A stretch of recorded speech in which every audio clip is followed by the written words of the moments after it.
para quem nunca veio aqui é o Quintal Amêndola, minha casa.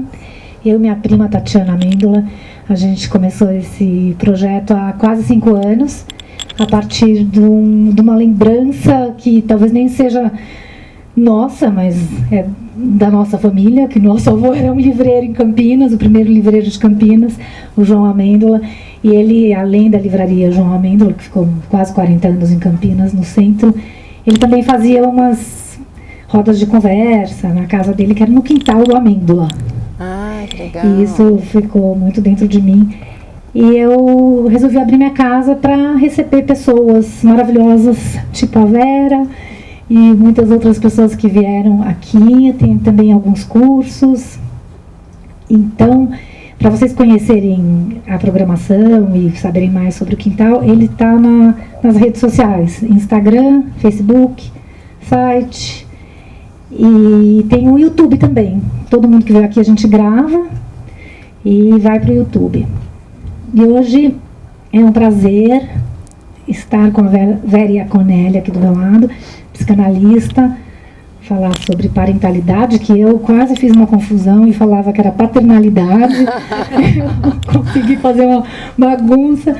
E algumas pessoas já conhecem, acho que muita gente já conhece ela. Eu fiquei muito feliz de eu ter aceitado o convite. Bem-vindos, bem-vindas. A gente não cobra nada, mas a gente tem uma caixinha para contribuição voluntária. Se vocês puderem nos apoiar, a gente agradece. Está ali numa mesinha, na entrada ou na saída. Então, bem-vinda. Passo a palavra para ela. Uma ótima noite para todos nós. Conheci a Daniela, já ouvia muito falar, conheci a Daniela, que até a gente veio aqui ver uma apresentação sobre a Hilda Hilst, foi maravilhoso. Eu conheci nossa, Dominski, Luciana, só lembro o seu sobrenome, que horror, Luciana Dominski, e foi um encontro maravilhoso para mim, teve desdobramentos importantes. E aí eu descobri esse lugar, mas não tava chovendo, então eu não vi isso aqui é maravilhoso mesmo, é muito legal. Então eu tô, o que eu queria dizer é o seguinte, eu trouxe 2 livros, são com vários autores, eu estou nos 2 aqui, falando de gênero e feminino, em psicanálise e adolescência e infância, e esses livros são para a gente fazer um sorteio depois, tá bom? Só que eu tenho que ser bem honesta, esse livro aqui, eles não me mandaram cópias, então ele está meio rabiscado, mas quem ganhar, eu juro que eu troco pelo novo, que já chegou, mas eu não tive tempo de buscar, tem uns que eu grifo os livros todos que eu leio, é horrível. Então, horrível. Mas então, mas a gente faz depois disso, tá bom? E, bom, o que eu estou enrolando? Eu estou enrolando porque eu fiquei numa questão entre falar um pouco mais como as pessoas me conhecem, falando de um jeito bem próximo para leigos, e falar um pouco mais contemplando psicanalistas. Ou seja, eu não vou agradar ninguém, eu vou deixar todo mundo insatisfeito, mas eu fiz uma aposta de tentar apresentar um pouco esse campo da psicanálise e parentalidade, que é um campo de pesquisa, e ao mesmo tempo tentar falar isso de uma linguagem acessível, e depois abrir para perguntas, para a gente transformar isso numa linguagem mais acessível ainda para cada um.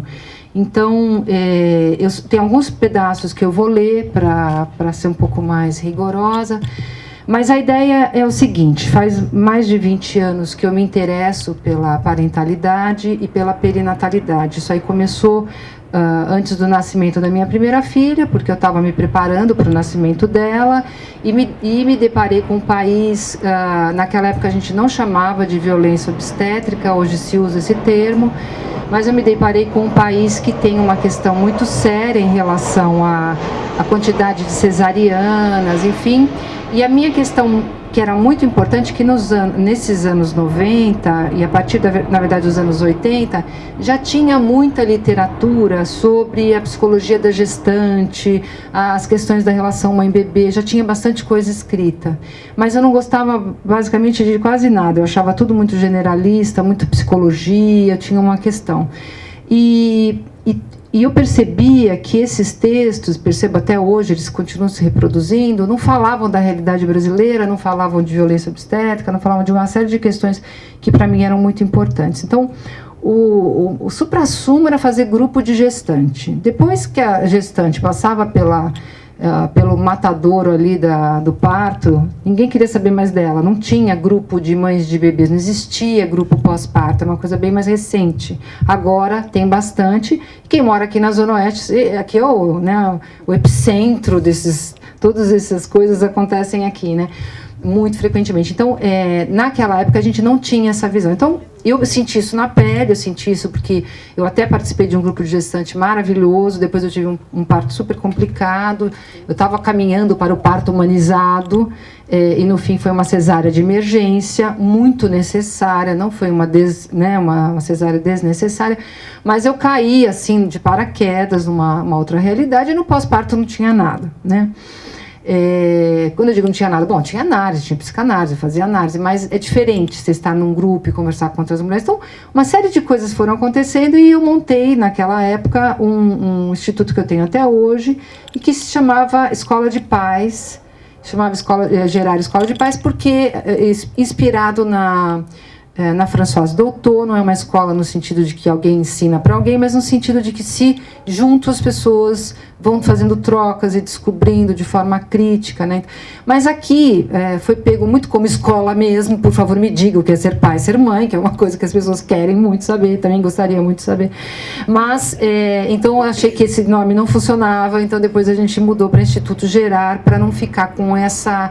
Tá fazendo para não ficar essa questão de escola como um lugar, né, hierárquico, onde alguém ensina e alguém aprende. Bom, quando a gente fala de parentalidade, ainda tem muita ingenuidade em relação ao campo, ainda tem uma visão muito, uma mulher e seu bebê, né, uma visão, mas nesses 20 e poucos anos, isso foi tomando uma complexidade e foi abrindo os olhos da gente para certas coisas bem chocantes e bem interessantes, né? Eu tinha pedido para a Dani para apresentar um slide só, mas aí depois me dei conta que para fazer todo esse circo de PowerPoint para um slide só seria demais, né? Então eu concordei com ela que talvez não fosse o caso. Mas na verdade é uma imagem que são várias imagens que vocês podem encontrar na internet, que eu tenho usado para mostrar como é complexo esse campo de homens trans, ou seja, nascidos mulher, mas que fizeram a transição de gênero, grávidos, dando de mamar. Então, realmente, hoje em dia a gente já tem na Santa Casa, em alguns hospitais, homens trans, com barba, com todo tipo de homem, grávido, e a enfermagem tendo que lidar com isso, né? Então, só para vocês terem... Eu queria já chegar chutando pau da barraca, mostrando, olha, gente, não é bem assim, mamãe e bebê, sabe? Tem mais coisa acontecendo, e que nos obrigou a trabalhar muito, a discutir muito, e fazer muitas coisas que eu considero interessantes, e que se para nós hoje podem ser chocantes, para os nossos filhos não serão.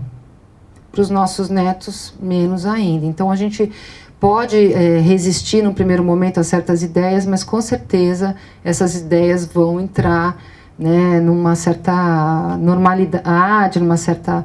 que a gente nem consegue imaginar ainda, né? Então, tudo bem se eu for por aí, né? Tudo bem se a gente for por aí. Então, tá. Eu pretendo, de uma forma simples, definir 3 coisas, né? Que campo de pesquisa é esse da psicanálise e da parentalidade? Qual que é o objeto de estudo e o que é função parental? Talvez fique mais quente na hora que a gente chegar na função parental. Mas a ideia é contemplar essas três questões, né? Que parecem simples, mas não são, né? Então, primeiro a gente usa o termo perinatalidade de um jeito meio bizarro, que perinatalidade vem de peri, que é em torno, natal, que é nascimento. Então, seria o que é imediatamente anterior ou posterior ao parto, e se usa na medicina, e se usa em alguns campos.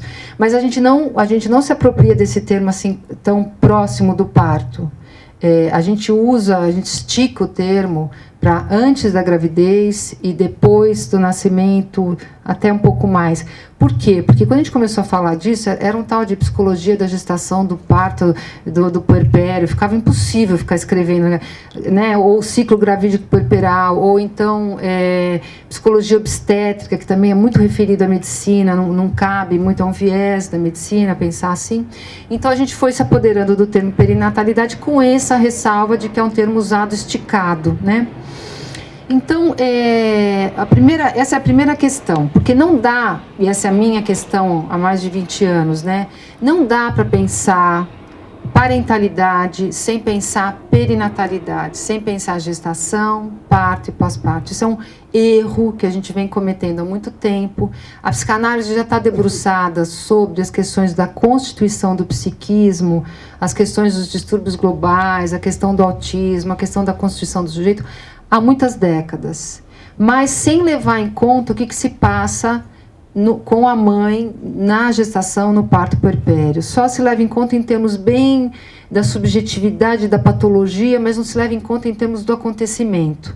Então você tem os grupos de gestantes preparando para um parto, não tem ninguém da psicanálise envolvido nas questões do parto, nem um pouco interessado nesse acontecimento, e depois você tem um monte de gente para dizer, olha, essa mãe está louca, essa mãe está deprimida, vamos tratar dessa relação mãe-bebê que está um lixo, papapá. Então, eu achava que esse buraquinho, esse pedacinho que é o parto, tão subestimado, não poderia não fazer ruídos para as mães de bebê. Então, como a gente pode falar de uma relação mãe-bebê sem saber de onde essas mães estão vindo? Então, esse foi e sempre tem sido, né, o epicentro do Instituto Gerard. Por isso que ele tem sido um diferencial, porque a gente precisou puxar para a questão do parto, que era uma questão de muito interesse da psicologia e da enfermagem, mas da psicanálise quase nada. Não se falava. Quando se falava do parto na psicanálise, e quando eu fui fazer a minha tese de doutorado, eu me estendi um pouco nisso, quando se falava era sempre dos problemas psíquicos da mulher. Não se falava do entorno, da violência. Se citava, assim, a Marie Langer fala alguma coisa da violência, mas de um jeito muito, sem pensar efeitos diretos sobre a mulher, sempre uma coisa um pouco escorregadia. Claro, por quê? Porque é difícil pensar um psicanalista entrando numa sala de parto. A gente fala, nossa, mas o que tem a ver uma coisa com a outra, né? Eu tenho um grupo no Instituto que chama RAPA, que é a Rede de Apoio e Pesquisa à Parturição, e elas vão dentro da sala de parto, né? Longa conversa que a gente não vai conseguir se estender hoje, mas é muito, muito interessante. E o que está em jogo aí você fala assim, não, mas não tem nada a ver, né? Está numa sala de parto. Mas então o que tem a ver a psicanálise na UTI neonatal? O que tem a ver a psicanálise no hospital? Se não tem nada a ver, não tem nada a ver. E a gente está há muitos anos já falando das condições de nascimento, porque as condições de nascimento dizem respeito ao bebê, quem nasce é o bebê, né? As condições de parturição dizem respeito à mulher. Então, a psicanálise se debruçou sobre o nascimento. Otto Rank já falava isso em 1900. Só que a parturição já tem um outro percurso. Vai falar, não, mas é porque é muito novo. Não. A primeira vez que uma mulher participou dos encontros de quarta-feira com Freud, em 1911, foi a Margaret Hilferding. A primeira fala dela foi sobre o parto. Então, faz 109 anos, 108 anos. Então, não foi falta de aviso. É porque realmente caiu ali num lugar que não teve o eco que a gente imaginou, né? E é muito interessante, se vocês quiserem, esse livro já está traduzindo em português há muitos anos também, e ela tem a ata da conferência, ela fala tudo que ela tem para falar, todo mundo comenta o que ela falou, e no fim ela fala, muito obrigado, senhores, mas vocês não entenderam nada. Então é muito interessante, ela já está falando da ambivalência materna, ela está falando do efeito do parto, como é disruptivo, ela está falando que o amor não é instintual, tem ali em germe N coisas que até hoje precisam ser marteladas, porque não cai, a ficha não cai, a ficha não cai, a ficha não cai. Então já não estou seguindo nada do meu roteiro, né? Como é meu hábito fazer isso, mas tudo bem. Então, perinatalidade é um tema central para a gente pensar a parentalidade, porque essas mulheres estão vivendo coisas que a gente não pode fingir que não vão ter efeitos sobre essa relação mãe-bebê, tá? Já a parentalidade já é um outro termo, né? Que vem dos anos 50, de um psicanalista americano, Benedict. Eu não sei se fala exatamente assim o nome dele, porque eu não sei a origem dele, a origem do nome dele, né? E você pensar nos anos 50, você está falando pós-guerra, crianças órfãs, crianças colocadas em instituições, que, aliás, são um grande perigo, porque muitas vezes se usa estudos dessa época para falar das instituições de hoje, o que é um descalabro, porque imagina assim, instituições no pós-guerra, todo mundo refazendo um país deprimido, sem os recursos que a gente tem hoje de linguagem, de uso da linguagem com os bebês. É claro que eram instituições onde as crianças ficavam muito à deriva e muito comprometidas. Aí, usar esses estudos para falar das crianças nas creches hoje é um absurdo que a gente não pode repetir, a gente tem que tomar muito cuidado. Tem muitas crianças em creche hoje recebendo um tratamento super digno e sem necessariamente ter algum tipo de handicap, tá? Estou falando isso porque eu ouço isso só toda semana, tá? Depois esse termo vai se desenvolvendo e a gente vai ter nos anos 80, eu vou ler rapidamente um parágrafo do Lebovici, que ele vai dizer que a parentalidade vai além do fator biológico. Para se tornar um pai e uma mãe é preciso ter feito um trabalho interior que começa pela aceitação de que herdamos algo de nossos pais. Não me refiro ao que é genético ou programado como apego, e sim aquilo que é relativo à transmissão intergeracional. Então ele está falando, olha, nascimento, perinatalidade é uma coisa, parentalidade é outra coisa, obviamente, porque quando você tem adoção, você está num outro campo que não necessariamente tem o parto envolvido. Tudo bem, tá claro, tá acessível, tudo bem. Se não pode, eu volto, falo de um outro jeito, tá? E por que psicanálise? Então, por que eu estou falando de psicanálise, perinatalidade e parentalidade, né? Porque o que me causava um desconforto, que levou um tempo para eu entender, é que a psicologia da gestação, ela imagina que exista a gestante, né?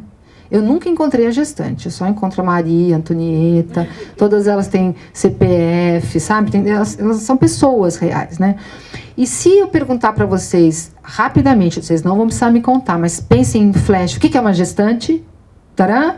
Cada um tem a sua imagem e eu vou chutar que essa imagem deve ser uma mulher branca, uns 30 anos, não muito grávida, classe média, média alta, saudável, linda, com todos os dentes na boca, né?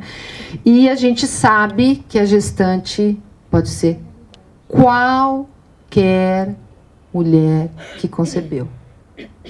E aí eu não posso nem usar a palavra... Então, que objeto é esse, né, que a gente estuda? A gente estuda gestante? O que é gestante? É uma mulher? Eu não sei se é uma mulher, porque se ela tiver 10 anos de idade, ela engravidou porque foi abusada, ela não é ainda uma mulher. E se ela tiver 70 anos, pós-menopáusica, engravidou porque fizeram uma fertilização, que tem casos, né? Tem vários casos, a gente não pode dizer nem que ela é uma idosa, né? Não é uma criança. Então, só no espectro de idade, a gente não faz grupo. Você não põe em grupo uma criança e uma senhora pós-menopáusica, não faz grupo com isso daí. Né? Que psiquismo é esse? Então não dá, né? Então vamos pensar, as neuróticas, e as perversas, e as psicóticas, né? As mulheres brancas, e as mulheres negras, e as mulheres indígenas, e as mulheres ricas, pobres, classe média, né? Se a gente for cruzar tudo isso, a gente não faz grupo de jeito nenhum. E a mulher em coma? Uma mulher em coma pode levar uma gravidez ao fim. Não tem psiquismo, né? Funcionando. Você tem de tudo aí nesse... E os homens trans, que não são mulheres, mas, embora tenham nascido... Então, só para complicar a vida da gente, né? Mas então, essa ingenuidade de pensar o psiquismo da gestação, uma psicologia da gestação, faz supor que você tem um grupo de gestantes. E eu tenho calafrios de ouvir assim, no primeiro trimestre a gestante se sente insegura. Oi? No segundo trimestre, ela já começa a se sentir melhor. E no terceiro, ela está com medo do parto. Simplesmente não é assim. Pode ser assim, muito frequentemente assim. Mas time que está jogando bem, você não precisa fazer nada. O problema é quando o time não está jogando bem, você precisa ajudar a pessoa e fica achando que isso é um sinal de normalidade. Então, se não tiver assim, né? Meu doutorado foi um caso de uma menina que escondeu a gravidez e quando ela tentou fazer um aborto, ela tentou tardiamente, por muita ambivalência, e ela acabou parindo, deixou o bebê no hospital e saiu correndo, né?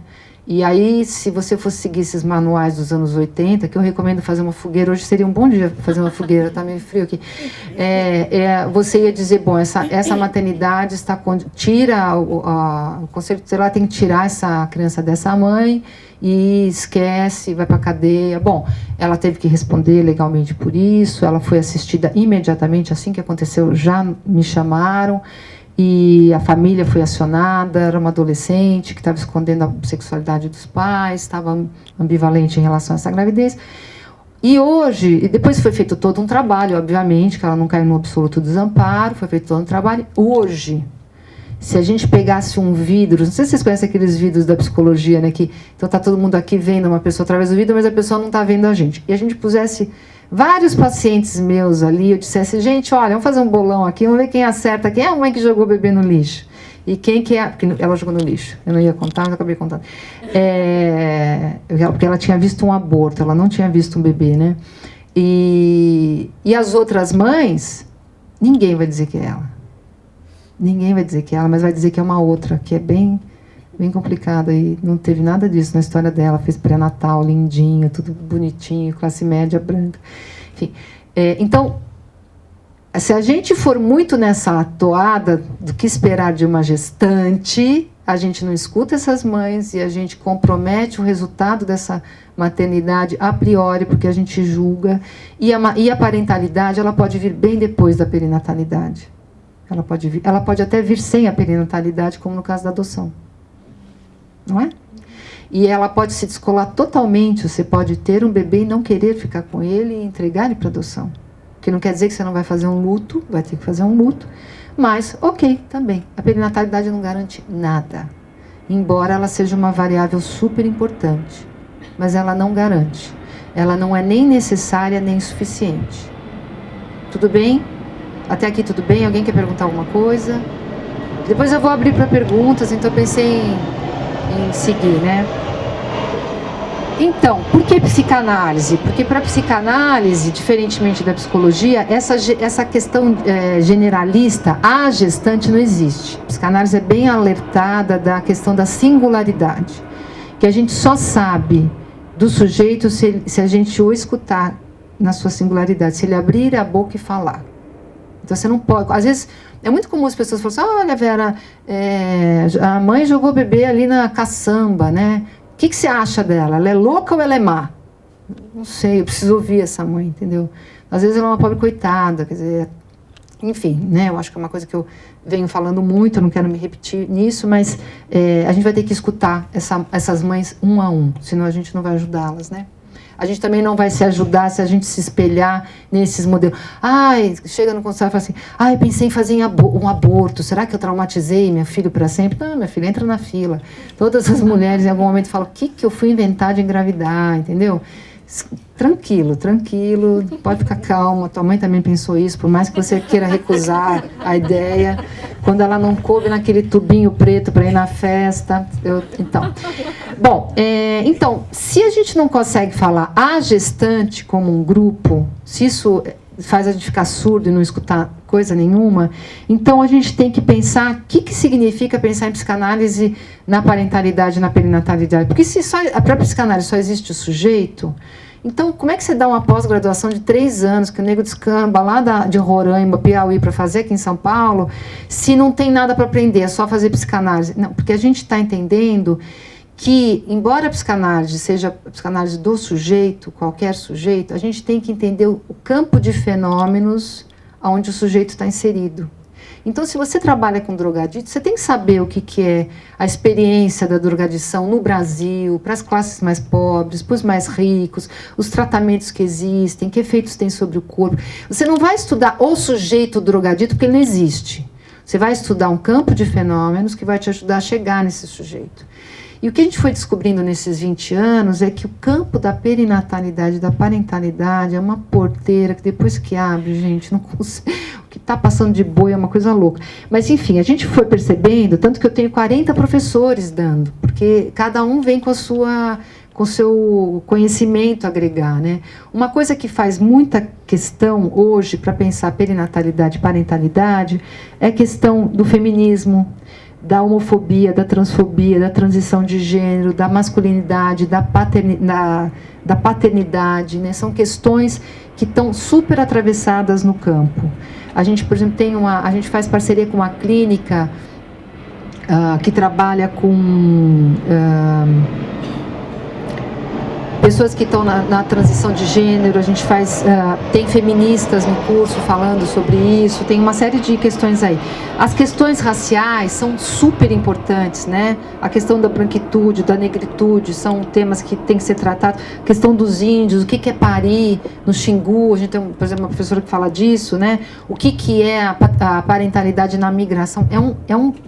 Os imigrantes e a parentalidade são um tema gigantesco, maravilhoso para se pensar, que tem uma problemática própria, cultural. Então, a gente tem as questões socioeconômicas. Por exemplo, a gente sabe que as mulheres negras recebem menos analgesia no parto. Na mesma instituição, as mulheres brancas recebem mais que as negras.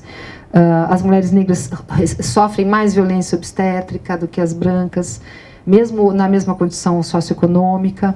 A gente tem a questão das condições materiais, né, as políticas públicas que permitem que uma mulher fique ou não em casa, que um homem fique ou não em casa, se tem creche, se não tem creche, todas essas coisas que podem facilitar ou dificultar a vida das pessoas na função parental, né?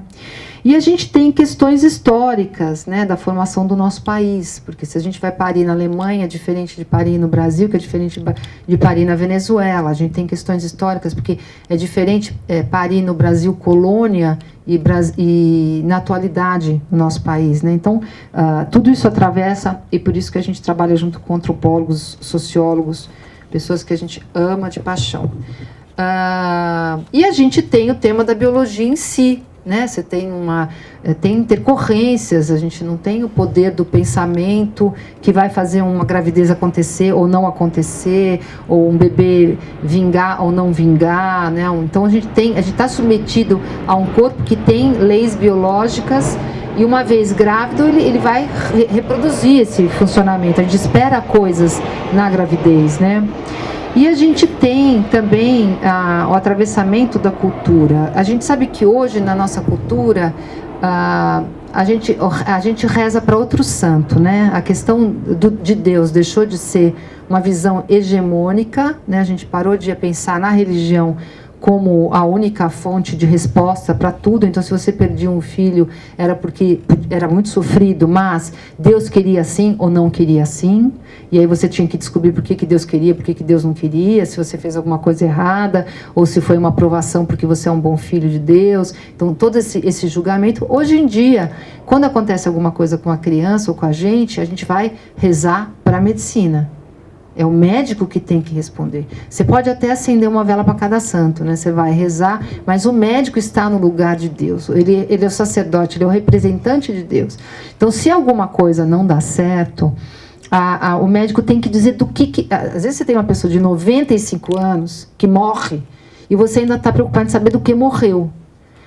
Vamos combinar que 95 anos está bom, né, gente? Assim, né? Então, é uma fantasia de que a medicina poderia responder por uma vida além da vida. Né?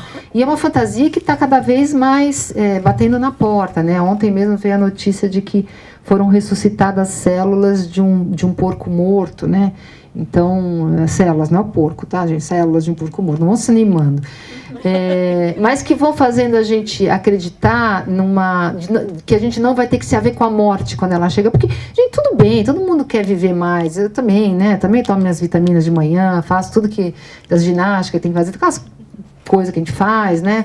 Mas se a gente vai fingindo que isso vai driblar a morte, a gente está num desamparo de saída, porque a gente não administra a vida da gente, fica louco, né? Então, quando morre uma pessoa, a impossibilidade de fazer o luto, porque a gente supõe que a medicina deveria responder, e no caso dos pais, eles imaginam que eles deveriam ter escolhido um médico que fosse capaz de responder, que eles deveriam ter feito aquele último exame pré-natal, que então naquela hora que ela percebeu que o bebê não estava mexendo tanto, ela deveria ter ligado. É uma loucura o jeito que os pais chegam hoje quando existe uma perda perinatal. Lembrando que as perdas perinatais... Oi, meu amor, vai voar para lá.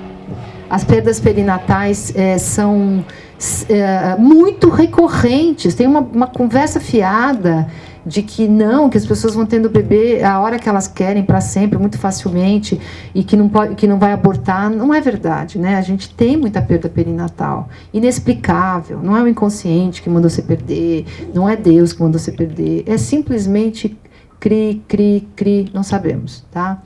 E a gente, pensando um pouco nessa questão do aborto, a gente tem que lembrar que esses discursos da biologia, eles fazem uma diferença tremenda, porque o que era um aborto espontâneo nos anos 80, que era um aborto de um feto de 500 gramas, sofria, perdia, mas era um aborto. Hoje em dia, as pessoas estão ressuscitando esses bebês e já não é mais um bebê, já não é mais um aborto, é um feto. Olha a confusão que é isso. Olha a confusão. A medicina vai fazendo essa sobrevida muito precoce. Algumas crianças saem bem, outras ficam com sequelas, enfim. Mas vai confundindo a cabeça. Afinal, o que é um aborto? O que é um feto? Para a gente ver como o discurso da medicina atravessa a nossa percepção, né? Então, o aborto é proibido no Brasil, mas quando você faz redução de óvulos, que hoje é proibida, mas continua sendo feita, isso é aborto ou não é aborto? Então, as mães e os pais estão muito confusos em relação ao que é e o que não é. Por quê? Porque nós somos seres de linguagem. O que a gente diz é o que vale. Não tem uma realidade anterior à linguagem, né? Então, se a gente diz que é aborto, é aborto. Se a gente não diz que é aborto, não tá dado pelo feto, não está dado pelo corpo, né? Bom, então, tudo bem até aqui? Tá, ok. E aí, eu acho que a gente não pode esquecer, eu vou ler rapidamente um parágrafo também, esse é um pouquinho maior, mas do que o Foucault traz para a gente da questão do biopoder, porque a gente está totalmente inserido na lógica do biopoder. Isso... Vera, mas isso é coisa da academia. Não, mas isso nos afeta diretamente. Quanto mais a gente puder entender isso, melhor, tá? Ele fala assim, abre aspas, concretamente, o poder sobre a vida desenvolveu-se a partir do século XVII em duas formas principais. Um dos polos, o primeiro a ser formado, ao que parece, centrou-se no corpo como máquina, no adestramento, na ampliação de suas aptidões, na extorsão de suas forças, no crescimento paralelo de sua utilidade e docilidade, na sua integração em sistemas e controles eficazes e econômicos. Tudo isso assegurado por procedimentos de poder que caracterizam as disciplinas anátomo-política do corpo humano. O segundo, que se formou um pouco mais tarde, por volta da metade do século XVIII, centrou-se no corpo espécie. A gente vai se identificar bem com essa segunda parte também.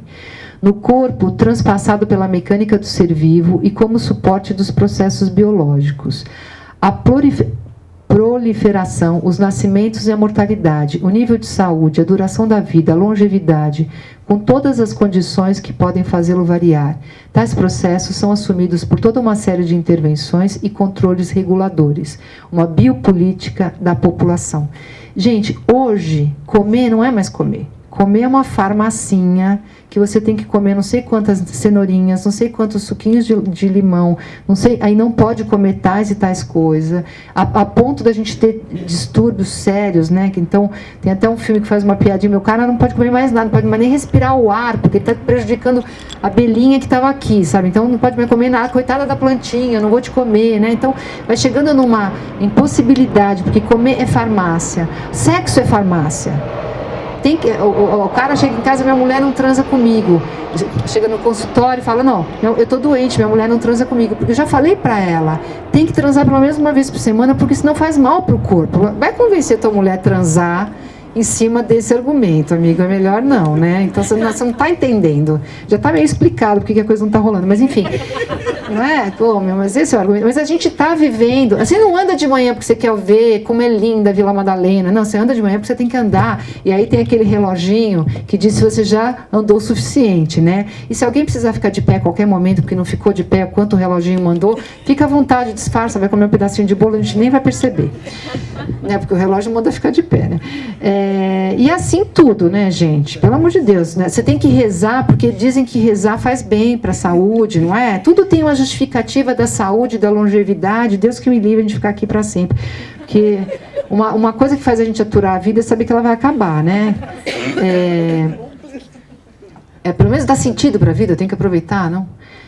Este biopoder, outra citação do Foucault, este biopoder, sem a menor dúvida, foi o elemento indispensável ao desenvolvimento do capitalismo. Óbvio, né? Porque enquanto eu vinha falando isso aí, já tinha 1000 produtos, né? Todas as vitaminas, o reloginho da Apple e todas as coisas que você tem que ler e consumir, e tutoriais de sucos verdes, e tudo isso são produtos a serem vendidos que vão... estão totalmente dentro da lógica do capitalismo. O saber é vendido como produto também, né? Bom, então eu estou ainda definindo como esse campo da parentalidade e da perinatalidade é complexo. E para chegar no final, dizer como ter filhos hoje é complexo, né? Como já não é mais botar cristãos no mundo, né? Botar sujeitos performáticos que tem que ter uma saúde, que a gente tem que fazer a seleção genética para nascer do sexo que a gente quer, com a cara que a gente quer, e nascer o mais inteligente da família, né? Depois a gente vê como a gente resolve isso. Mas uma coisa que também é interessante lembrar é que mesmo que a gente chama de patologia, mesmo que a gente chama de doença, muda ao longo da história. A patologia também não é uma coisa que é dada a priori, né? E aí eu vou citar o Safatli, me perdoe, mais uma leitura, não tem muitas mais leituras, tá? O Safatli, o Vladimir, ele vai num livro chamado Patologias do Social, que tem vários textos maravilhosos. Ele tem a assunção da análise das patologias sociais passa pela compreensão de sociedades como sistemas produtores e gestores de patologia. E não existe sociedade que não se fundamente em um complexo processo de gestão de patologias. E tal gestão é uma dimensão maior, mas nem sempre completamente explícita, de reprodução social de afetos. Um sofrimento patológico é um sofrimento socialmente compreendido. Eu vou explicar, porque senão vai ficar esotérico, tá? É um sofrimento socialmente compreendido como excessivo e, por isso, objeto de tratamento por modalidades de intervenção médica que visam permitir a adequação da vida a valores socialmente estabelecidos com forte carga disciplinar. Bom, vamos dizer, um sofrimento que a gente não considera patológico, mas é um sofrimento, alguém tem uma ideia? Um sofrimento que não é patológico é o luto, né? A gente espera que se o seu marido morreu, você esteja chorando, né? Espera, nem sempre acontece, mas disfarça quando for assim. Mas o luto se espera que as pessoas sofram. Seria, aliás, patológico você perder um ente querido, supostamente querido, e não chorar. Então, o luto a gente espera que passe, né? Então, porque é curioso ninguém ter nenhuma dica de um sofrimento não patológico, porque a gente está tão habituado hoje a pensar o sofrimento em termos de patologia. Isso nem sempre foi assim. Isso é muito recente. As pessoas tinham uma ideia de que a vida envolvia sofrimento. Hoje a gente tem a fantasia de que a vida dá para dar uma erradicada no sofrimento e viver gozando a alegria do Facebook. É isso que está sendo vendido para a gente. Uma fantasia de felicidade. Como diz o Freud... Não, o Freud não diz assim, mas se ele fosse falar com as minhas palavras, né, ele diria, não está na prateleira, não está disponível. Felicidade é um babado que não está disponível. Mas se vende como tal. A gente está atravessado por essa ideia da felicidade. Se eu não estou feliz, é que eu estou fazendo alguma coisa errada. Deve ser o fato de você estar vivo, mas ninguém te contou isso. Então, quando a gente...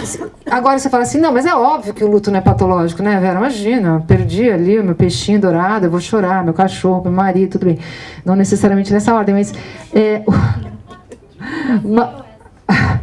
mas... não é verdade, o luto está começando a ser patologizado. né? Se diz 2 semanas chorando muito, é melhor dar um remédio. Já estão medicando a viúva no velório.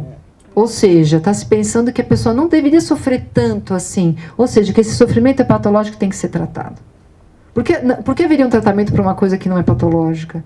Essa patologização do sofrimento vem junto com a medicalização, vem junto com o produto, vem junto com o especialista, vem junto com uma série de questões. Então, gente, quando morrer o querido, chorem muito, quanto for necessário. Então, a partir dessas coisas que eu trouxe, eu vou fazer a primeira definição que eu prometi, que é a definição do campo de estudo da psicanálise e parentalidade. Por psicanálise, na perinatalidade e na parentalidade, entendemos o campo de estudo dos fenômenos psíquicos ligados ao ciclo gravídico puerperal e a função parental a partir do referencial psicanalítico. O campo é abordado a partir de sua relação com as determinações biológicas, culturais e históricas. Usamos os termos perinatalidade numa acepção mais ampla, que não se restringe ao evento imediato do parto, mas inclui as etapas que o antecedem e ultrapassam relativas à gestação e ao puerpério, como a infertilidade, a entrega do recém-nascido, abortos e óbitos de bebê, e seus efeitos sobre a relação entre os pais e sua prole. Quem pensava que estudar para fazer grupo de gestante é melhor ir fazer outra coisa, porque esse negócio é bem mais complicado, bem mais rico, bem mais interessante, e eu acho que se não tentar contemplar, pelo menos em parte, isso daqui, a gente não vai escutar as mães, os pais, enfim. Por exemplo, mulheres que perderam o poder, que a gente chama poder familiar, né? Porque foram destituídas, porque tiveram... Elas são mulheres que a gente atende, né? Que são mulheres fazendo luto dessa perda. Mulheres que receberam crianças em adoção. Enfim, N histórias, avós, pais, homens, né? A gente ouve, tá? Então, para fazer a minha definição do que seria a função parental, que eu acho que é um pouco mais interessante, eu estou aqui conversando como se a gente fosse passar a noite aqui, né? Estou totalmente... Tá bom. Mas eu quero ouvir vocês também, tá? A função parental... Bom, para que a gente tenha a função parental, que a gente chama de parentalidade, né? A gente tem que ter um corpo. Não dá para ter uma função parental, parece óbvio, mas tem que ter um bebê, tem que ter alguém que sobreviva aí, né? Para exercer essa função. E esse corpo é um corpo de mamíferos, somos mamíferos. E ele tem instintos. Nós não prescindimos de instintos como todos os mamíferos. Nosso cérebro evoluiu, há controvérsias, mas dizem que ele evoluiu, mas ele não perdeu as funções anteriores. Tá? A gente tem os sistemas mais primitivos ainda estão funcionando. O problema é que, diferentemente dos outros mamíferos que se viram super bem com o cérebro deles, o nosso cérebro ele é profundamente adaptativo. Ele vem com, ele vai se formando na relação com o ambiente, muito mais do que os outros mamíferos. Isso é uma vantagem e uma desvantagem. Isso é uma desvantagem porque a gente não vai sem a ajuda de alguém, não vamos, diferentemente de outros animais. E a vantagem é que a gente se adapta a situações, nós somos super frágeis fisicamente, nós dominamos o mundo, para o bem e para o mal. Isso é função do fato de que nós temos o cérebro mais aberto a adaptações. Tá? Isso tem o senão de que a gente realmente precisa ser muito cuidado no começo. Nós nascemos muito desamparados, é um animal mais desamparado de todas as espécies, né? Isso nos obriga a ser cuidado extensivamente por outro ser humano, e isso teria criado o vínculo de natureza totalmente diferente, a inteligência como a gente conhece, tá? Quer dizer, tem um ovo e galinha aí, e que teriam criado essa questão. Então a gente tem instintos, mas eles são atravessados pela linguagem, eles são atravessados por essa relação com o outro, e nesse sentido eles não operam como os demais animais, né? E então você fala assim, não, mas é a reprodução da espécie, quer coisa mais forte que isso? Tá, tudo bem, mas o que a gente mais faz é tentar transar fora do período fértil, né? Para poder se divertir sem ter bebês. E os outros animais só transam no cio da fêmea. Então é meio bizarra essa ideia de reprodução. O que a gente faz mais é evitar a reprodução.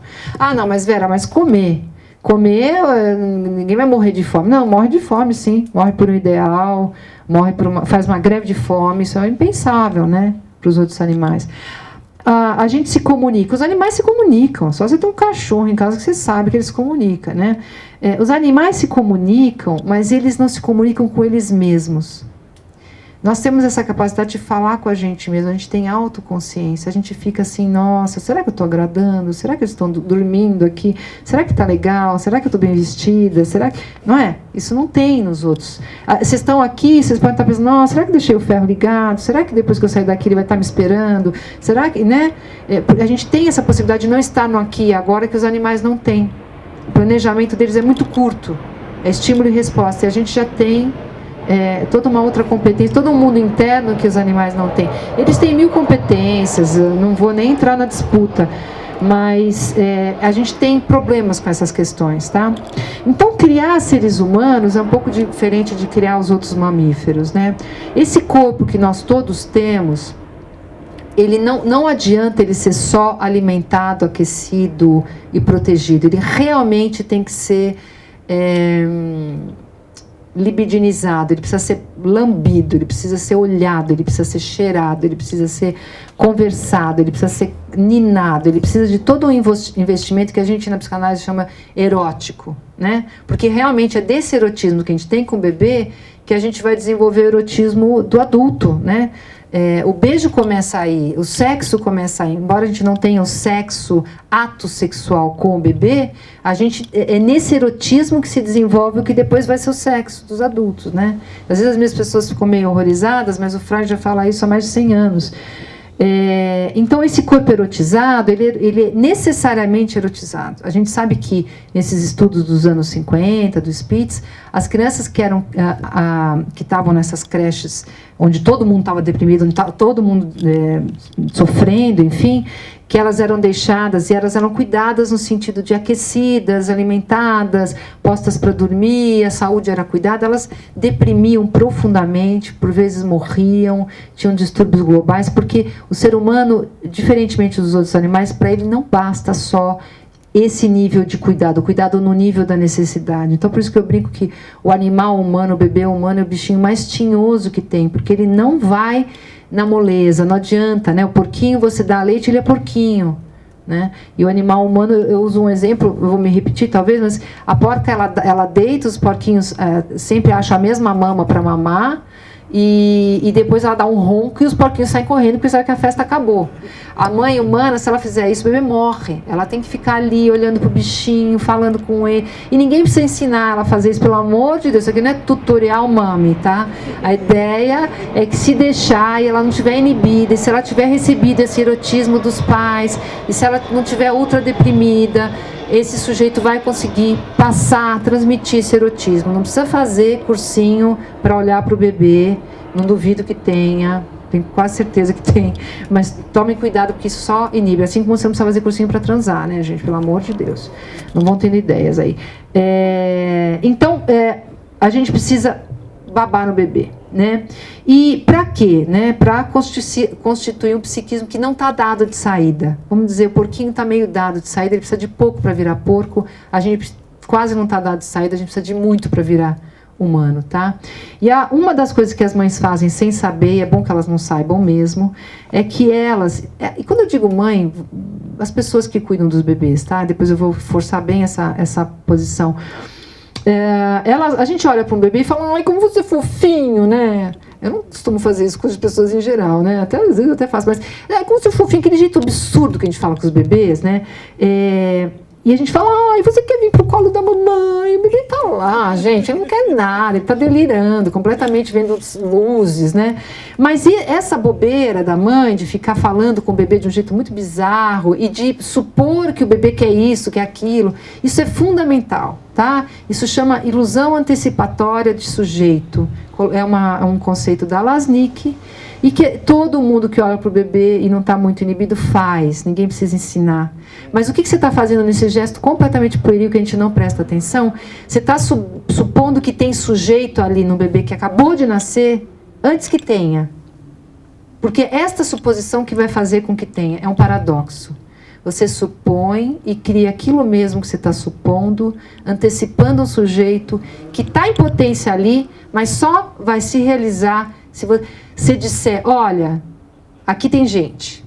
né? E a gente faz isso com os alunos, de um jeito bem mais... Quando você fala, não, cara, você é inteligente, você consegue. E ele fala, eu?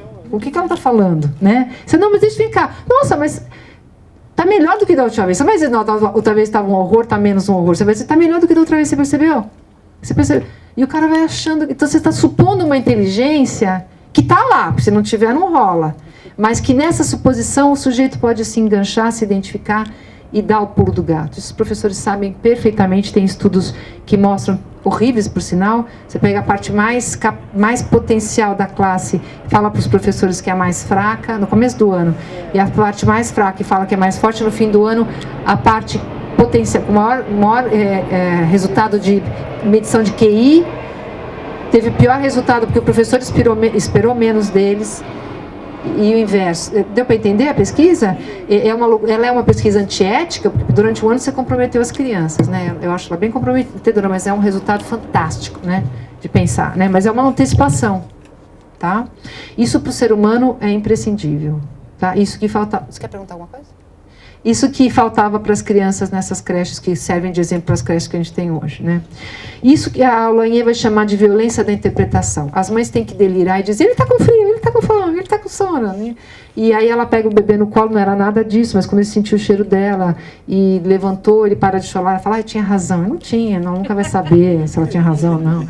Mas ela se deu o trabalho de pegar o cara e o cara falou, que bom que na hora que tá ruim o negócio alguém aparece, né? Então, isso a gente tem que fazer. Mas com o tempo também o cara começa a dizer, olha, mãe, eu não estou com frio, eu não estou com fome, eu não quero comer isso aí. E eles vão fazer isso só até os 35 anos. E a gente vai continuar insistindo, né? Mas tudo bem. Isso não é uma coisa de mão única. O bebê também tem que estar apto, né? O Winnicott vai dizer, tem que ter massa encefálica, corpo suficiente para responder a essa ingerência dos pais e se alienar nesse desejo, se deixar cuidar, se deixar ser falado, um tanto se submeter a esses pais, para depois também se separando e marcando o desejo dele, cuspindo leite, né, segurando o esfíncter, abrindo o olho na hora de dormir, dando um jeito para dizer não, né? Então, tem que ter, se a criança nasce com anencefalia, se ela nasce com um problema muito grave, ela não vai corresponder. Né? Então não é uma rua que depende só se ela nasce com um fechamento autístico, que a gente não sabe exatamente de onde vem, enfim, essa mãe vai precisar se desdobrar para capturar esse bebê de um outro jeito, né? Bom, mas nem tudo é constituição do sujeito nos primórdios. A gente está lá, eu tenho 54, minha mãe tem 91, ela ainda se considera minha mãe. Então, a formação do sujeito é uma coisa perene, né? A gente está sempre se havendo com os filhos, enquanto a gente estiver por aqui, né? A gente espera que eles estejam muito mais do que nós, sobrevivam à nossa ausência, mas a gente está formando esses sujeitos, a gente está oferecendo fontes identificatórias para eles. A gente está dizendo, mas eu queria que você fosse médico, mas eu queria que você fosse engenheiro. E eles falam, não, mas eu não quero. Não, tudo bem, eu queria, mas você não precisa... A gente tem que fazer isso. Não adianta dizer, não estou nem aí, faz o que você quiser. Não é verdade. Senão você não põe na escola durante 20 anos, você não levava na natação, não levava no judô. É claro que você tem desejos para o seu filho, tem que ter. Você tem que ter um projeto, né? E ele tem que poder dizer não para o teu projeto também. E você tem que suportar também essas desidentificações, esses lugares onde ele vai marcando a diferença, né? E aí eu queria falar tanta coisa, que horror. Não, mas eu não vou falar tanta coisa, porque senão não vai dar. Os homens das sociedades estáveis transmitem, todo mundo transmite alguma coisa, seja a língua, seja os modos de produção, a gente transmite. O ensino, como a gente conhece, a escola, já é um processo bem mais recente, do século XVIII para cá, essa formalização. Então, mesmo que teu filho não vá para a escola, e eu espero que vá, você está educando ele, né? A educação é maior do que a escola, tá? Mas tem outra coisa que se chama transmissão, que para a psicanálise é muito cara. E a gente está num momento que não só a gente quer, na parentalidade, a gente quer escolher os genes para o cara nascer alto, lindo e loiro, inteligente, homem ou mulher, como a gente também está querendo fazer um certo higienismo, onde a gente só transmite para os filhos a banda boa da família, a banda podre da família, a história podre da família a gente não quer contar, né? Então, até estava falando agora no Santa Cruz, né? Quer dizer, aquele tio alcoólatra, aquela tia que se suicidou, aquela avó que foi presa porque fazia o jogo do bicho, isso daí ninguém conta. Passa reto, né? Porque a gente acha que se a gente não contar as coisas da família, né? Como a família veio imigrante, com a mão na frente e outra atrás, como todas as coisas foram acontecendo, o cara não vai sofrer, ele não vai ficar sabendo, né? E aí a gente vai transmitir uma coisa mais... Vamos transmitir só o que a gente quer. Vamos transmitir a alegria de viver, positiva, vamos fazer uma limpezinha nessa história que não era muito bacana. Não vamos contar que a mamãe perdeu um bebê e nunca mais se recuperou, ou não vamos contar que...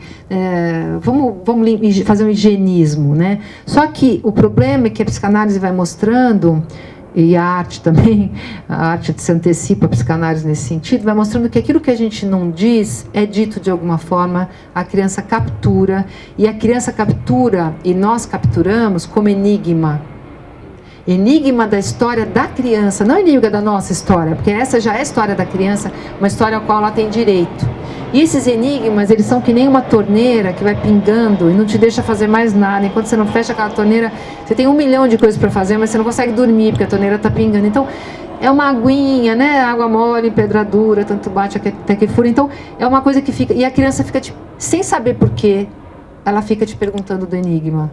Ela fica trazendo. Então, você tinha lá um histórico familiar de obesidade, de transtornos alimentares, você foi bulímico, vomitou, e nunca se fala nisso. Mas cada vez que a criança come, não é que você fala ou deixa de falar, você crispa o rosto, você titubeia, tem um mal-estar, tem alguma coisa, e a criança sente que, opa, aí tem. E ela começa a fazer um sintoma, ela começa a perguntar. Não vamos falar que ele é adotado. Aí ele começa a trazer um monte de questões. Toda aquela geração de crianças que foi adotada, e não vão falar nisso porque é feio, eram crianças que davam muito problema. Não porque elas eram adotadas, mas porque a adoção não podia entrar na cadeia simbólica, não podia ser falada. E elas tinham que fazer ruído para poder falar disso, né? Então, na medida do possível, não é sentar com a criança e contar a história toda da família, vamos trazendo as nossas histórias. Vamos falar de ser negro. Uma coisa que não se fala no Brasil é a herança negra, né? É impressionante, assim. Vamos falar de ser negro, vamos falar de... Porque no Brasil todo mundo é branco, né, gente? Aí só descobre que é negro quando chega nos Estados Unidos, porque para eles uma gota, né, já coloca o sujeito do lado dos negros. Então, vamos trazer livros, vamos mostrar, vamos nos orgulhar. Vamos falar da nossa origem oriental, vamos falar da nossa origem árabe, vamos falar da nossa origem latina, não importa. Vamos trazer isso para as crianças para fazer menos ruído, né? E a terceira... eu vou partir para o... Né? Tá. Nossa. E uma coisa que não é fácil, que é o amor, é uma das coisas que não é prescindível. A porca pode não amar os porquinhos, mas nós não podemos deixar de ser amados. Não é o amor idealizado das novelas, mas é um amor honesto, um amor investido. O amor que uma família de acolhedora pode dar para uma criança durante 2 anos antes que ela seja adotada por outra família. Um amor que uma pessoa que trabalha numa creche pode dar para uma criança enquanto ela está lá, né? Esse amor não é negociável, a criança precisa ser amada, né? E mesmo que você saiba que você vai se separar dela, você vai ter que fazer o luto disso. E se a gente não pode fazer o luto disso, a gente não pode dar o amor que ela precisa. Então, se você for trabalhar com essas coisas, pense bem, porque o preço desse amor é o luto, tá? Mas é um amor, e como diziam os Beatles, money can't buy me love, então é melhor a gente não achar que dá para terceirizar esse amor, tá? Então, tudo isso para pensar na função parental. E aí a gente vai entrar numa questão que todo mundo já ouviu falar, mesmo quem não é da psicanálise, que existiria a função materna e a função paterna. Esse é um buraco negro na psicanálise, é um furo muito esquisito, porque por mais que a gente conte uma conversinha fiada de que a gente está falando de função paterna, mas não é o pai, tá? E a gente está falando de função materna, mas não é a mãe. Mentira, no frigir dos ovos, o que acaba é tendo essa confusão, tá? Porque a série, que eu vou falar muito rapidamente, ela está num desses 2 livros aqui, é a série Nascido macho, sexo macho, gênero homem, heterossexual, função paterna. Pai, função paterna. Nascida fêmea, gênero mulher, heterossexual, mãe, função materna. Esse é o delírio da gente. Não é bem assim que a coisa funciona, tá? Foi o que a gente foi descobrindo ao longo dos nossos estudos, né? E eu vou dar só um exemplo disso. Esse que eu comecei falando desses... Um dos casos, né, de homens trans... São assuntos bem polêmicos, eu sei, eu não vou ter como me estender muito disso. Vou deixar isso com uma provocação para vocês. Desses homens trans foi entrevistado. Como é que foi para você? Porque depois, então, é uma pessoa nascida fêmea, vamos dizer assim, nascida com corpo de mulher, que se identifica com o gênero feminino. Vamos pensar Laerte, por exemplo, com o gênero feminino, se identifica como mulher. Mas no caso, obrigada. Vocês não me deixam errar, obrigada. Contrário, né? Nascida... o Laerte é tão mulher para mim que, nascido mulher, se torna um homem, né? Homem trans, obviamente, resolve ser pai, engravida, tem a gestação, engravida, dá de mamar, papapá, volta a usar os hormônios e assume o lugar de pai. Pai, porque normal, é isso que tem acontecido, né? Eles têm se identificado como pai, porque a questão do gênero é mais forte aí, identifica o lugar do pai. Pessoas que fizeram essa transição mais tardiamente, às vezes vão se chamando de avó, depende um pouco de quando foi feita a transição. Um pouco mais... Claro, desculpa, perdão, vou voltar, com certeza. Mas não pode ser o Laerte, tem que ser uma mulher. É isso que eu errei. Isso mesmo. Nasce uma mulher com útero. E faz uma transição de gênero usando hormônios para ter barba, eventualmente tira os seios, enfim. Mas mantém o útero. Então fez uma transição para o gênero mulher, para o gênero homem. Isso. Ok? Sim. E aí resolve ter um filho e engravida.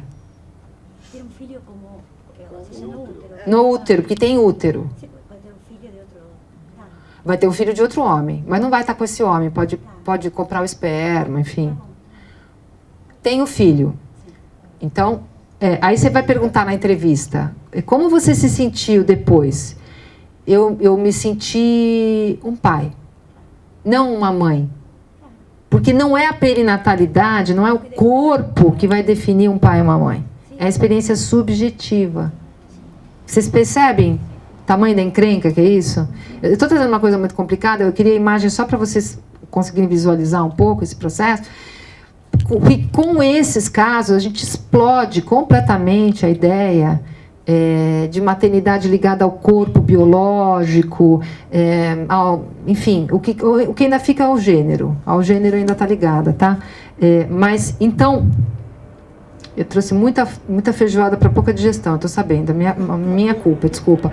Mas, então a gente quebrou todas essas ideias, né?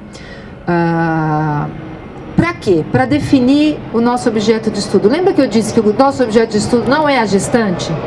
Não é a gestante mais? Já foi nos anos 80. O objeto de estudo da psicologia perinatal era a gestante e a mãe do bebê. Oi? Então, eu vou trazer uma definição para vocês, juntando tudo isso que eu falei, né? O nosso objeto de estudo são seres humanos de ambos os sexos, sexo de nascença, tá?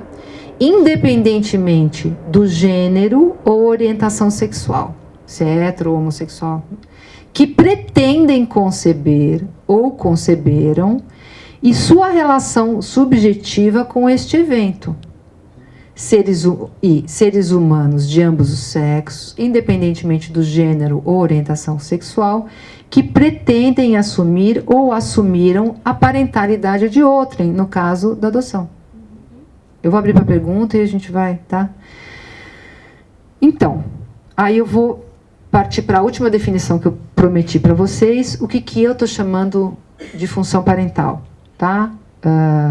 Entendemos por função parental a atuação de um ou mais sujeitos que visa proteger física e moralmente um outro sujeito em constituição, exercendo uma dedicação suficientemente abnegada, contínua no tempo e consistente em qualidade, que considere este outro sujeito como semelhante humano. Implica em oferecer condições para a constituição de um sujeito, mas também as condições de formação deste sujeito constituído, o que, por sua vez, diz respeito à transmissão simbólica que ele herda dos pais. Supõe um reconhecimento social dessa função articulado aos papéis parentais. É uma função que depende do grupo de pertencimento de ambos, não podendo ser exercida isoladamente, sem prejuízo ou mesmo impedimento de sua realização. Então, o que a gente está tentando fazer aqui? Ai, Vera, desculpa aí, como já ouvimos uma vez numa palestra, mas eu fui criada pelo meu avô e minha avó. O que você acha? Acho ótimo. Acho ótimo. Criaram bem? Está bem? Não, tô bem. Então tá. Parabéns pro seu avô e pela sua avó. Ai, Vera, fui criada numa creche. E aí, foi bom para você? Ah, então, tinha uma tia lá. Ai, Vera, então, minha mãe me entregou para adoção quando eu nasci. Ok. Isso é que interessa. Ai, meu pai, ele era mulher, e aí ele virou homem. Então, e agora? Escuta, mas ele cumpriu isso aqui? Porque tem muito homem que nasceu homem, mulher que nasceu mulher, de gênero cis, né? E que a gente está com o consultório cheio de gente assim, porque as crianças tudo estrupiadas, porque não há garantias. O que eu quero dizer, não há nenhuma, o corpo não garante, o gênero não garante, a orientação sexual não garante, tá? E aí eu vou contar o que a criança desse homem trans, o que a filha falou quando ele perguntou, mas pai, como é que eu saí da sua barriga? A confusão que a gente está tentando resolver até agora. Aí ele explicou e ela falou, então ela disse que ela chega na escola e fala assim, o meu pai nasceu princesa com coração de príncipe. E aí ele virou príncipe. E com isso eu finalizo a nossa conversa, agora a minha parte, agora eu quero ouvir de vocês o que são as questões de vocês.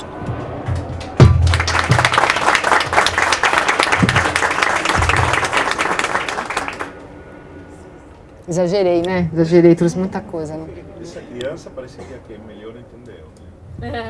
As crianças são as que melhor entendem tudo, porque exatamente, porque ele conheceu já uma versão possível. E por isso aqui, como se chama? Marcelo, por isso que quando eu falo aqui, é uma função que depende do grupo de pertencimento de ambos, porque o que tem acontecido é que as pessoas dizem assim, não, mas esses caras vão criar monstros, né?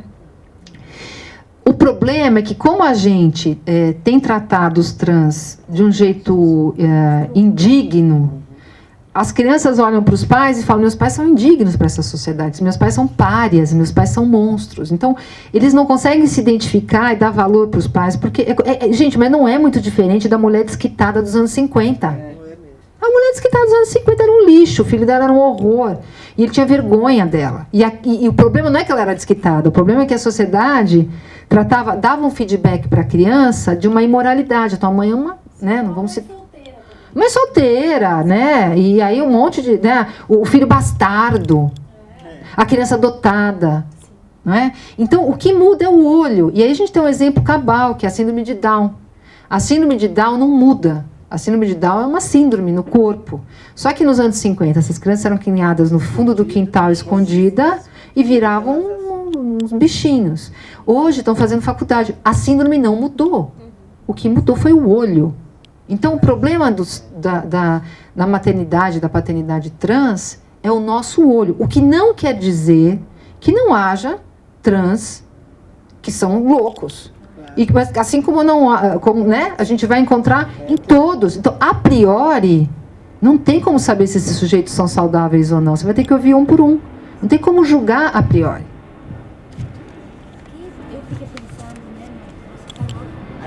Aí seria bom poder... Porque senão também a gente não vai... Se falamos que você falou que para que ter um ser humano precisamos divinizar ao neném, né? O que acontece se uma mãe, entre aspas, Perfeito. podemos falar, não tem aí na família, vamos falar da família externa, não tem ninguém que faça a função de libidinizar. Que vamos pensar que continua vivo. O que existe aí? Tá. Como se chama? Laura. Obrigada, Laura. Porque com as questões de vocês eu posso, né, tentar... Isso não vai ser nunca um psicótico. Né? Então, assim, quando a gente pensa nessas crianças que não tem nada, a gente vai voltar aos experimentos do René Spitz, que foi um psicanalista, né, que no ano 50 vai mostrar que se as crianças ficam sem nada, elas vão ter comprometimentos. Né? Seja as depressões, seja distúrbios globais, fechamentos autísticos, psicoses, não sabemos, tem muitos desdobramentos possíveis. Então, não é sem sequela para os humanos a falta disso. Mas, muito cuidado com estudos que dizem assim, mães deprimidas prejudicam seus filhos. Não são mães deprimidas que prejudicam seus filhos. Ambientes deprimidos prejudicam a criança, porque a criança é um girassol, ela está aqui, o sol não está batendo, ela vira para cá, e aqui pode ser uma babá, o pai, a avó, a empregada, o Estado que tira essa criança e coloca numa creche onde tem uma crecheira legal, pode ser. Então, isso não é desculpa. Só que a gente sabe que existe uma alta correlação entre a depressão pós-parto da mulher e a depressão do marido. Existe uma alta correlação. Como as nossas famílias, como a função parental tem sido vivida muito na dupla ainda com sorte, né? Com sorte na dupla. Então, vamos lá. Você tem uma mulher cortadinha, chefes de família no Brasil, a maioria são mulheres, sozinhas com essas crianças. Então, porque está se procurando meio que responsáveis, né? E, então, ambientes depressivos prejudicam as crianças, de formas diferentes de uma criança para outra. E a criança vai procurar qualquer luzinha em algum lugar. Algumas vão se virar melhor, algumas vão virar óbito. Porque... O que eu queria perguntar é o seguinte: se essa família extendida, essa sociedade, vê um pedaço de carne, né? Sim. Um ser humano, como poderíamos definir? Não, a gente não sabe exatamente o que vai acontecer com a criança, mas existem grandes chances de uma psicose, grandes chances de uma somatização somatização na melhor das hipóteses, né? Que já é uma resposta um pouquinho mais sofisticada, mas distúrbios psíquicos estão em jogo, sim, porque o psiquismo ele não prescinde disso. A criança pode até ficar 6 dias debaixo de escombros no terremoto, bebendo água de chuva e ela sobrevive. Vira e mexe, acontece um milagre desse. Mas essa libidinização, ela tem uma janela de oportunidade também que se fecha, né? Então não é sem...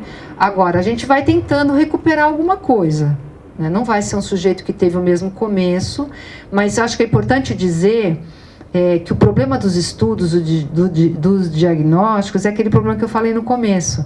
Essa turma é inteligente, essa turma é burra e vamos ver daqui a 1 ano. Então, se a gente não faz o máximo de aposta em cada criança, a gente não consegue levar a lugar nenhum. Então, os estudos, às vezes, eles têm esse problema de dizer, mãe depressiva, criança isso. Mas não sei, porque o sujeito ele tem uma plasticidade cerebral, ele tem uma capacidade de adaptação inacreditável, né? Eu tenho histórias... A primeira pessoa que eu atendi teve um dossiê de instituição de ler chorando. De ler chorando. Ela foi tirada da família pelo conselho tutelar por maus tratos, né? Tinha cicatrizes no corpo que ela nem sabia do que eram, porque foi antes dos 2 anos. E ela é uma mulher íntegra, porque ela vai para uma instituição e ela é super bem tratada. Uma pessoa no mundo que trabalha, que às vezes eu vejo no Facebook, sabe? Meu primeiro atendimento. E para mim foi um tapa na cara, assim, ida e vinda, sabe? Porque eu nem pensei, nossa senhora, eu estou me achando a última bolacha do pacote. Se eu tivesse passado o que essa mulher passou, aí eu entendi alguma coisa sobre a dignidade do sujeito, sabe? Porque também a gente subestima o outro. Para mim foi muito importante esse caso. Eu sou muito grata a ela ter confiado em mim, né, naquela época, tão jovenzinha, na verdade, e trazer as questões dela, porque ela era uma sobrevivente. Eu sei de uma coisa, essa pessoa tinha uma competência fantástica, alguém foi luz para ela em algum lugar, tenho certeza, porque sozinha ela não fez. Alguém foi. Não sabemos. Mas quem foi? Mas alguém foi. Alguém apostou. Não, ela não sabe. Ela não sabe. Alguém apostou. E é o que temos, apostas. Né?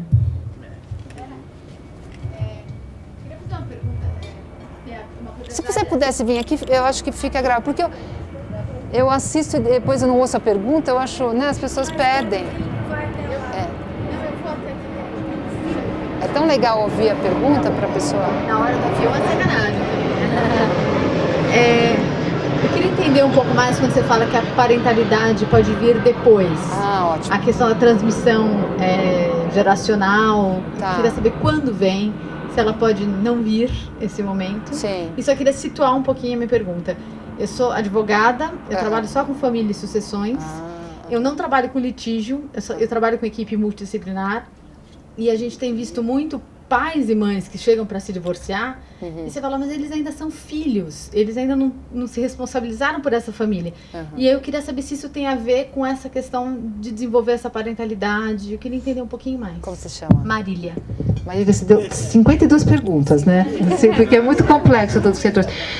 A parentalidade pode vir depois também, porque ela não é garantida pelo corpo. Então, esse caso que eu atendi justamente, Marília, ele é um caso onde essa mulher, essa menina, adolescente, ela não tinha, para ela que ela estava grávida de um bebê, para ela não tinha ideia de filho, e olha como é que foi a virada. Ela tem o bebê, ela achou que estava fazendo um aborto, entrou no hospital dizendo que estava com dor de barriga, ninguém percebeu que ela estava grávida, deram um Buscopan para ela, ela foi para o banheiro, teve o bebê, olhou, o bebê ainda não abriu os olhos, ela achou que era um aborto, pôs no lixo e foi embora. Quando ela volta, e a enfermagem já pegou o bebê, já limpou, já lavou, tarará, eles buscam ela, a enfermeira fala, olha que bebê lindo que você deixou aqui. Aí, não era mais um aborto, era um bebê. E eu falei com ela 3 dias depois, e ela fala, eu pergunto, o que aconteceu com você? Ela falou, eu fiz um aborto. Eu falei, olha, você fez um aborto, mas você teve um bebê. E aí, dá essa guinada, a partir do olhar do outro, por isso que a função parental ela é sempre social. O outro fala, não, isso não é um aborto, isso é um bebê. E ela, opa! E começa a achar que ela era capaz, porque a questão dela era essa, será que ela era capaz de ter um bebê? Ela se via como uma menina, ela não imaginava que ela pudesse ter um bebê perfeito. Ela tinha uma questão ali para trabalhar, né? E a gente entendeu que quando o bebê, vamos dizer, saiu do lixo, era ela que estava saindo do lixo, porque ela também se achava um lixo, né? Então, é todo um processo que foi... Então, é uma parentalidade que vem bem depois da perinatalidade, né? A transmissão é um processo inconsciente. Ele independe disso, né? Uma mulher pode, por exemplo, estar grávida e resolver entregar o bebê em adoção. Porque aquilo que ela tem para transmitir, que está desde sempre no inconsciente dela, não encontrou naquele objeto um lugar para depositar. E ela entrega em adoção, vai fazer o luto, que não era dessa vez, e a vida continua, né? Então, as coisas não são vasos comunicantes. É claro que um bebê faz um apelo imenso ao psiquismo, tanto que muitas mulheres que resolvem entregar, elas pedem para não ver o bebê na hora que ele nasce. Porque o bebê é aquela coisa, ele afeta o nosso cérebro. O rosto do bebê tem tanto que a propaganda usa o tempo todo carinhas de bebê, porque a gente consome a partir do rosto do bebê. Mas a transmissão ela já está lá em potencial, porque a gente já tem uma história de transmissão. Resta saber se aquele bebê, aquele corpo que nasce, vai ser o depositário dessa transmissão ou se vai ser outro. Porque você também pode estar grávida e fazer um aborto, e tudo bem, porque na verdade aquele concepto não era o bebê sonhado teu, não juntou uma coisa com a outra, tá? Com relação a... Eu acho que você está perguntando uma outra coisa, assim. Quando você tem filho, supõe-se que você faça uma transição de filhinho da mamãe para a mamãe do filhinho.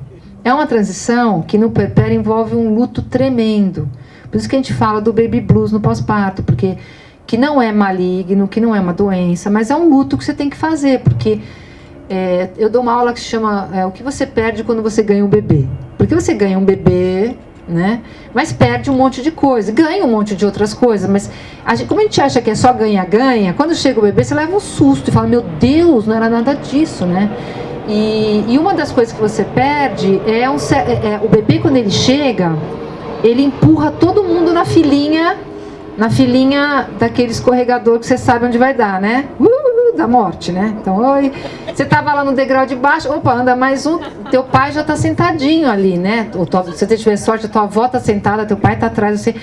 E ela sentiu o empurrão, ela sentiu, né? Tanto que as avós às vezes são bem sacanas, né? Com as noras, com as filhas, porque elas sentem que... Opa, né? Passinho pra frente, faz favor. Então, o bebê, ele é uma gracinha, ele vem com esse presentinho de grego pra gente, que é o envelhecimento, a morte, né? Tudo que tem direito. Quem ouve assim, né? Mas, enfim.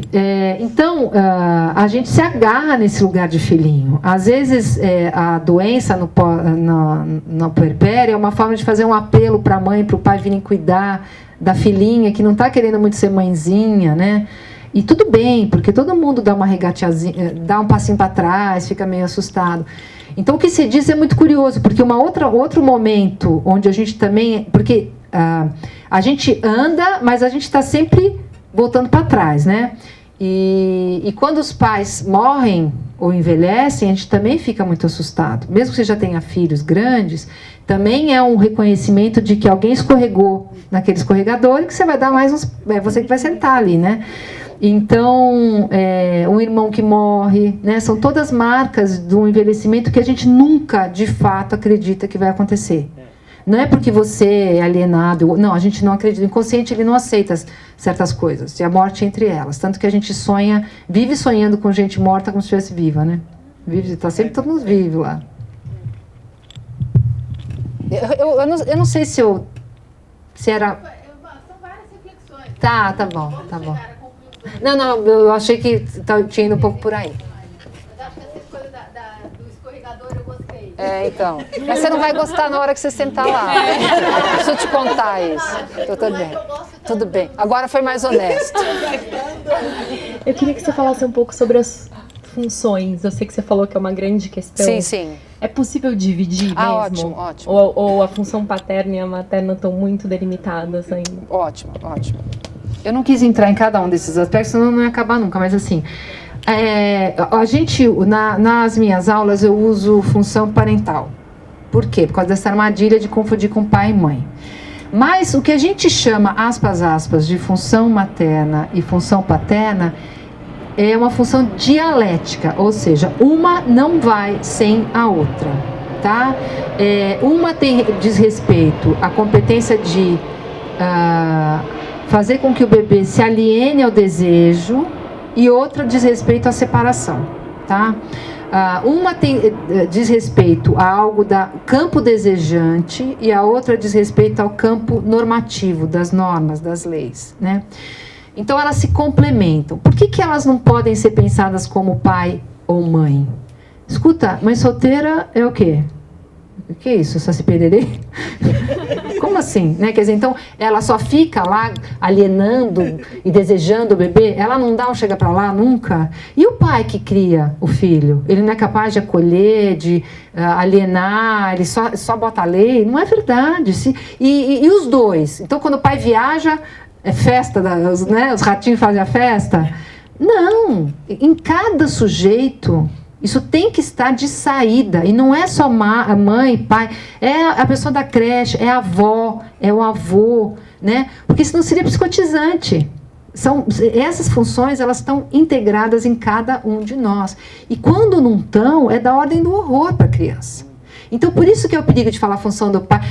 Ele não teve pai, por isso que ele é assim. Não é verdade isso. Mas neste lugar, né, porque aí a gente volta para essa questão. Mas Vera, meu pai não estava em casa. Tá, pode ter sido muito triste, isso pode ter trazido um monte de questões para você. Mas isso não quer dizer em absoluto que não tenha função paterna em jogo aí. E não é porque tem um tio que é homem. Isso é outra coisa. Isso também é legal. É legal, se você é homem, ter um tio homem, para saber o que os homens fazem. As pessoas falam isso, tem que ter a figura masculina. Mas a figura masculina, ela está com uma outra função, uma função de identificação de gênero. E não exatamente nesse lugar da função paterna, como o lugar da norma. A mãe, se não puser a norma, né, psicotiza a criança. Né? Então, tem uma confusão. Agora, sim, você tem um menino, É legal que ele tenha tio, avô, amigos, sim, pra, sabe, aprender a fazer as coisas de menino que você como mãe talvez não saiba, né? E se você tem uma menina também, né? 2 homens que criam uma menina, tem que oferecer também este outro lado da moeda. Agora, o cara tem que morar não sei aonde, para não ter nenhuma referência de mulher ou nenhuma referência de homem. Ele tem que morar na ilha de Lesbos, que só tem mulher, entre as Amazonas. Não é possível que não tenha um homem para fazer, né? Deixa eu perguntar uma coisa, mas é uma pergunta de ignorante, porque outro dia eu tive que preencher uma coisa aí. Meu nome é Sônia e eu tive que preencher lá. Gênero. Mulher cis, homem cis, e agora? Mulher cis. Eu falei, que será esse cis? Falei, é mulher cis.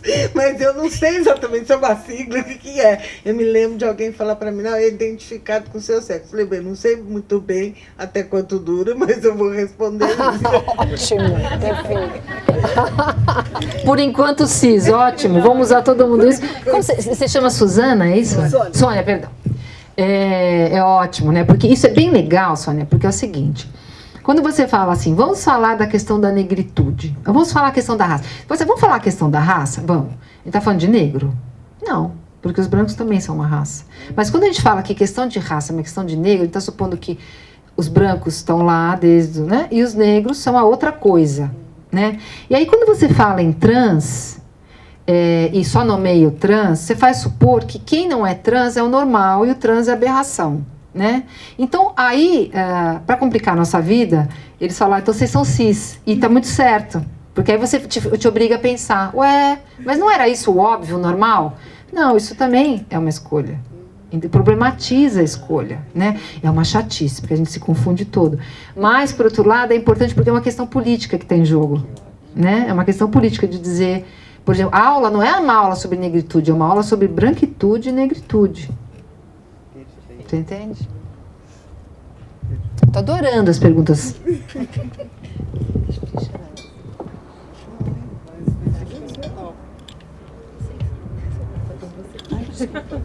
É só para não bater o cotovelo em você. Eu queria saber, no caso da infertilidade, qual que é a implicação da perinatalidade? Porque o único processo que eu consigo pensar é o luto. E o que mais que está envolvido nisso? Na infertilidade. Ótimo. Bom, algumas mulheres são tentantes, como elas se chamam, né? Nem todas estão com um diagnóstico definitivo. Tipo, vamos pensar, uma mulher que não tenha útero seria um diagnóstico definitivo de uma impossibilidade perinatal. Aí a gente está falando de luto. O luto, ele é um processo benigno, ele é um processo que não precisa de tratamento. Freud é muito claro em luto e melancolia. O luto não é tratável, é uma coisa que funciona por gravidade, vamos dizer assim. O psiquismo está preparado. E eu dei um exemplo recentemente, falei, imagina quando você deu a sua chupeta para o Papai Noel e se arrependeu e passou uma semana chorando e falando que o Papai Noel mora muito longe, onde é Lapônia, né? Então, porque você chorou, não dormia, uma semana por causa da chupeta. Você fez o luto da chupeta e agora ninguém aqui está pensando que tem que voltar correndo para casa para a chupeta, porque a gente fez o luto desse objeto. Tudo bem, esse objeto virou cigarro, virou bolo, não tem problema.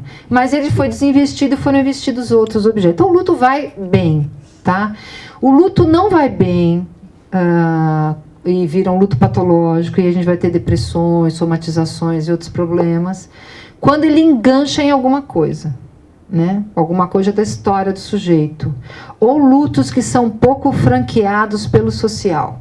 Então vou dizer, por exemplo, se você perde um parente, perde um marido... Meu marido se queixa um pouco, que eu sempre uso esses exemplos de marido. Quando você perde o marido, você está lá na cova, jogando as flores, chorando, papapá, e chega um amigo e fala para você, calma, fica calma, ano que vem você casa com outro. Você vai falar, oi? Ou o teu patrão fala, olha, amanhã cedo no trabalho, hein, minha filha? Não, né? Então, ou não, seu marido não morreu, não.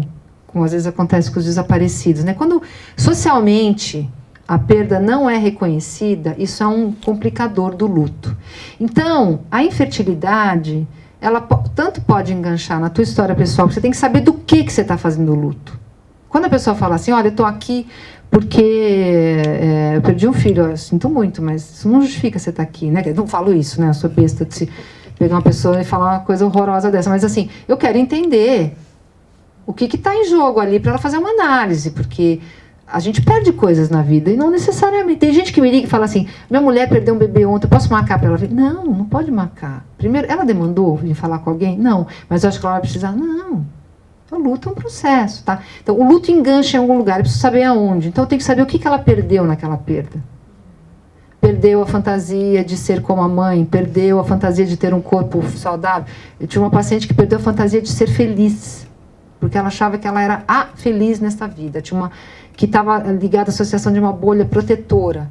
Claro que ela tinha tido uma perda terrível, mas a dificuldade de superar essa perda fazia parte de uma fantasia de si. Tá? Agora, as perdas perinatais, eu tenho um texto que chama Luto Insólito sobre isso, que é muito usado esse texto. Elas têm um complicador da cultura nossa, não de todas as culturas, tá? Tem vários complicadores associados ao luto e melancolia. Mas eu acho que seria um pouco longo falar disso tudo. Assim. O luto ele tem algumas condições, e no caso do luto perinatal, essas condições não são observadas. Porque quando uma mulher perde um bebê, as pessoas falam, calma, ano que vem você tem outro. Essa é uma fala, né? Então, é um luto não franqueado, tá? Então, é um luto complicado. Por isso que eu chamo de luto insólito. É um luto que quem perdeu acha que ninguém está entendendo o que ela perdeu, né?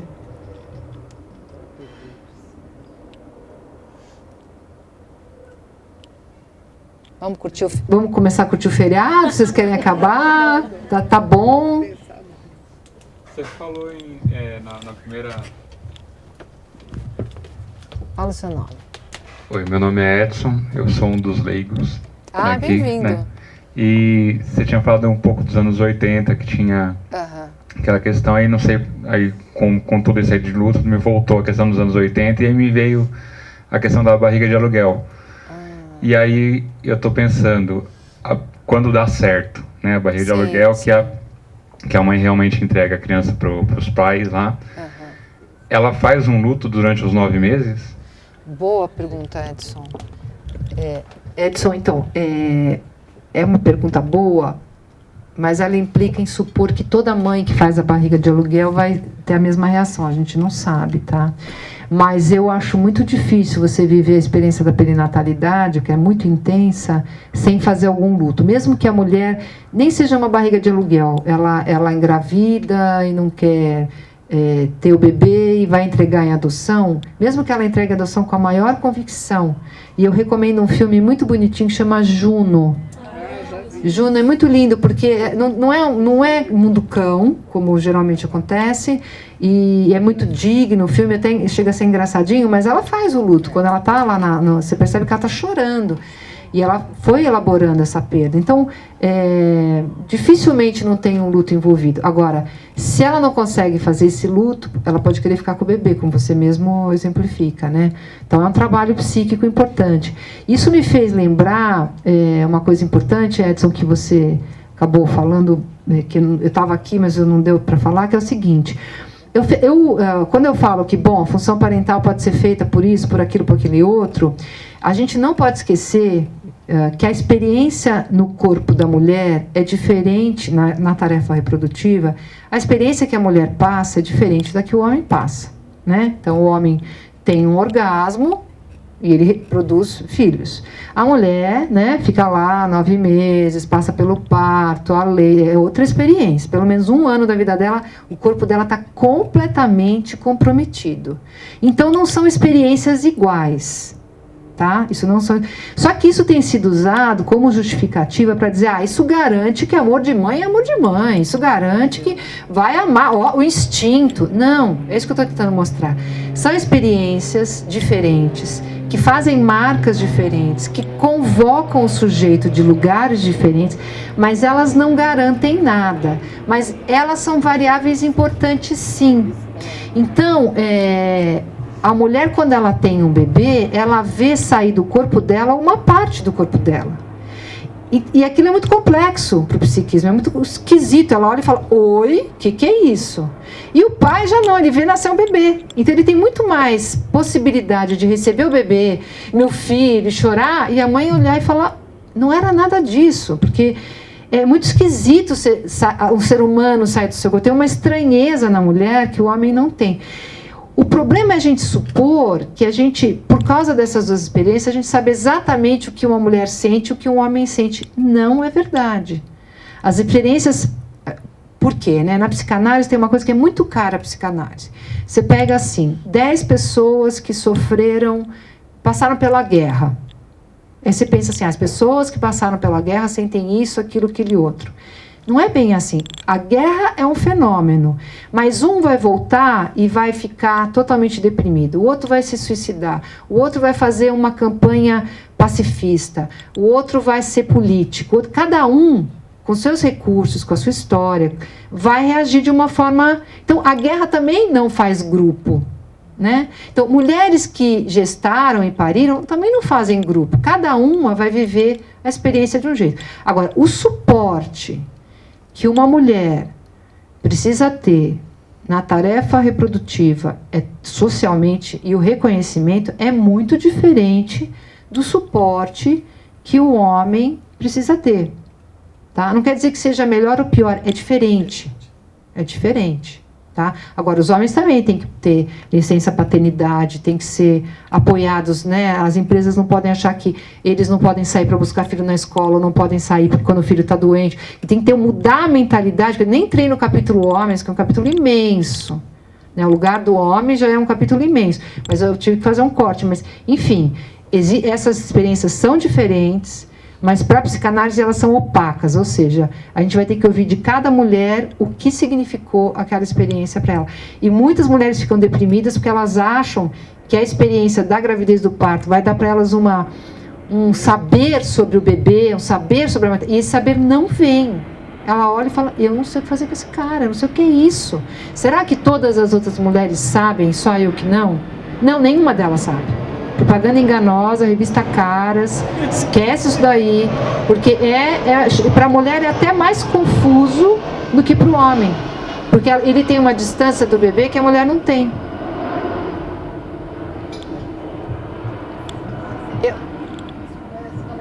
Mas a gente mulher, acho que a gente fica achando que a gente tem uma certa cartilha, que a gente tem um dialeto, uma comunicação, que eles não têm.